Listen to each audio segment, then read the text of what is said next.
రొట్టెల పండుగ జరిగే బారాషాయి దర్గా గురించి కంప్లీట్ డీటెయిల్స్ తెలుసుకోవాలి అనుకుంటే ఈ వీడియో స్టార్టింగ్ నుంచి ఎండింగ్ వరకు స్కిప్ చేయకుండా చూడండి.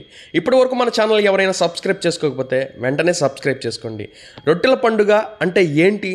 బారాషాహిద్లు ఎవరు? ఇక్కడ ఏ కోర్కె రొట్టెలు దొరుకుతాయి? ఇక్కడ ఉండే పులిగుహ చరిత్ర ఏంటి? అసలు ఈ పండుగకు అంత ప్రాముఖ్యత ఎందుకు వచ్చింది? ఇలాంటి ప్రశ్నలన్నిటికీ ఇవాళైతే సమాధానం తెలుసుకుందాం. బారా అంటే 12, షహీద్ అంటే అమరులు లేదా త్యాగం చేసిన వారు.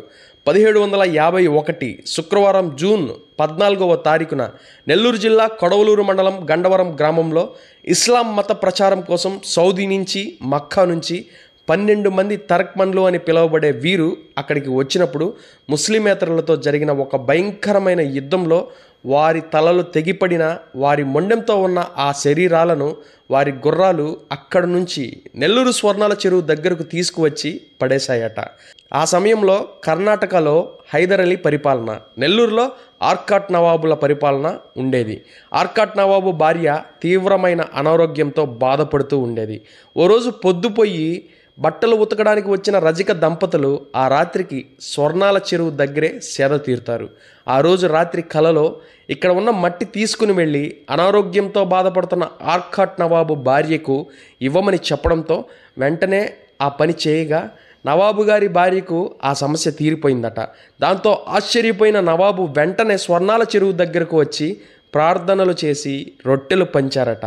అప్పటి నుంచి కాలక్రమేణా కోర్కెలు తీరిన వారు రొట్టెలు ఇవ్వటం, కోర్కెలు తీరని వారు రొట్టెలు పుచ్చుకోవడం ఒక ఆనవాయితీగా కొనసాగుతుంది.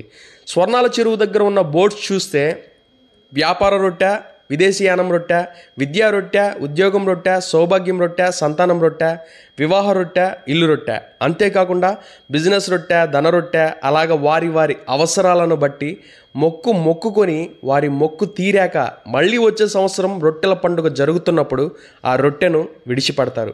ఇకపోతే ఇక్కడ ఉన్న పులి గుహ గురించి చాలా ఆసక్తికరంగా అనిపిస్తుంది. అప్పట్లో ఇదంతా దట్టమైన అరణ్యమని, పక్కన నీరు తాగడానికి జంతు జీవాలు చాలా వచ్చేవని, అందులో ఒక పులి రోజు ఇక్కడ ఉన్న దర్గా లోపలికి వచ్చి తన తోకతో శుభ్రపరిచి వెళ్ళిపోయేదని, దానికి ప్రతీకగా దర్గాలో ఒకవైపు పులి బొమ్మ కూడా కనిపిస్తుంది.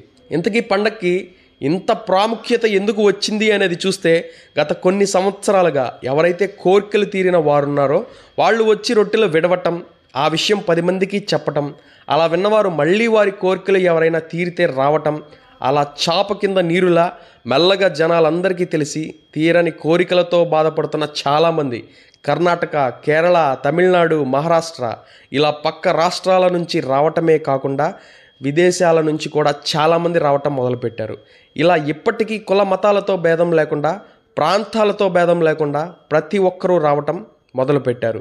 ఈ సంవత్సరం జూలై 17వ తారీఖు నుంచి 21వ తారీఖు వరకు ఈ రొట్టెల పండుగ అయితే జరుగుతుంది. ఇప్పటికీ తీరని కోరికలతో ఎవరైనా బాధపడుతుంటే మీరు ఒక్కసారి ట్రై చేయండి. చూశారు కదా, ఇది ఇవాల్టి ప్రత్యేక కథనం. మళ్ళీ మరిన్ని విశేషాలతో మరొక వీడియోలో కలుసుకుందాం. అంతవరకు సెలవు. ఇప్పటివరకు మన ఛానల్ ఎవరైనా సబ్స్క్రైబ్ చేసుకోకపోతే వెంటనే సబ్స్క్రైబ్ చేసుకోండి, లైక్ చేయండి, కామెంట్ చేయండి, షేర్ చేయండి. Thank you.